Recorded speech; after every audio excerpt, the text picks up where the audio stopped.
بسم اللہ الرحمن الرحیم الحمد للہ رب العالمین اللہم صلی وسلم علی نبینا محمد وبارک وسلم وصلی علیہ۔ حاضرین مجلس، ناظرین اکرام، آج ہم نبی رحمت صلی اللہ علیہ وآلہ وسلم کی ذات بحیثیت معلم اس کے بارے میں گفتگو کریں گے۔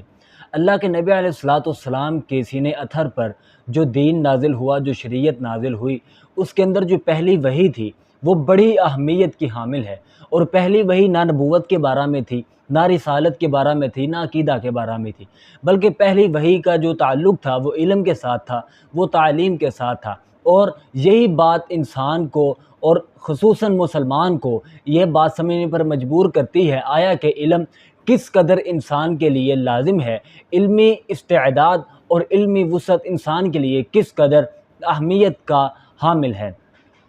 اللہ کے نبی علیہ السلام کی ذات اقدس پر جو پہلی وحی نازل ہوئی، اقرأ بسم ربک الذی خلق خلق الانسان من علق اقرأ وربک الاکرم الذی علم بالقلم علم الانسان ما لم یعلم، پہلی وحی کا جو آغاز ہوا، رب جلیل نے انسان کو اقرأ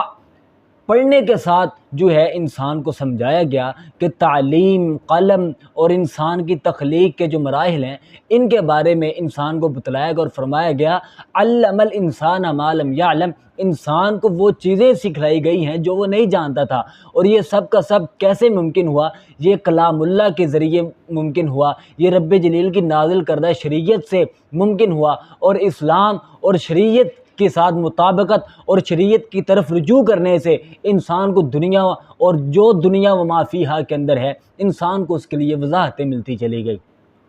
اگر آپ مزید اہمیت بھانپنا چاہیں، جاننا چاہیں کہ تعلیم اور انسان کو تعلیم و تعلم کے جو معاملات ہیں اس کے متعلق کس قدر یہ معاملات اہمیت کے حامل ہیں، تو یہ بات انسان کی عقل سے ماورا نہیں ہے کہ اللہ کے نبی علیہ السلام نے جنگ بدر کے موقع پر جو کفار و مشرکین کے قیدیوں کو جو ہے اپنے طرف ان کو قید کر لیا، تو جو جزیہ اور فدیہ نہیں دے سکتے تھے، تو اللہ کے نبی علیہ السلام نے فرمایا کہ تم لوگ 10 مسلمانوں کو پڑھنا لکھنا سکھا دو، اور اس سبب تمہاری جو ہے وہ آزادی ممکن ہے۔ اندازہ کیجئے کس قدر اللہ کے نبی علیہ السلام نے تعلیم و تعلم کو تقویت دی، تعلیم و تعلم کی اہمیت اور افادیت ایک انداز کے ساتھ امت مسلمہ کے سامنے رکھی۔ اللہ تعالیٰ نے قرآن مجید کے اندر بھی ارشاد فرمایا ادعو الی سبیل ربک بالحکمت والموعظہ وجادلہم باللتی ہی احسن۔ اللہ تعالیٰ نے بھی قرآن مجید میں ارشاد فرمایا ہے کہ آپ نے لوگوں کو دعوت و تبلیغ کا کام کرنا ہے، لوگوں کو اسلام اور شریعت کی طرف مائل کرنا ہے، لوگوں کو دینیات، اخلاقیات، معاشیات، اقتداسیات اور ایک طرح سے آپ ان کو علمی معاشرے کا، پرامن معاشرے کا آپ ایک اہم اور ایک اہم جز بنانا چاہتے ہیں، تو آپ نے حکمت و دانائی کے ساتھ، آپ نے اچھے انداز کے ساتھ، اچھے افکار کے ساتھ، اچھے نظریات کے ساتھ ان کو بلانا ہے، اور موقع ملے اگر وہ جدال بھی کرتے ہیں، جدل بھی کرتے ہیں آپ کے ساتھ، وجادلہم باللتی ہی احسن، اچھے انداز کے ساتھ آپ نے ان کے ساتھ جدل کرنا ہے، ان کے ساتھ معاملات کو لے کر چلنا ہے، تاکہ وہ معاشرے کے پرامن شہری ہونے کے ساتھ ساتھ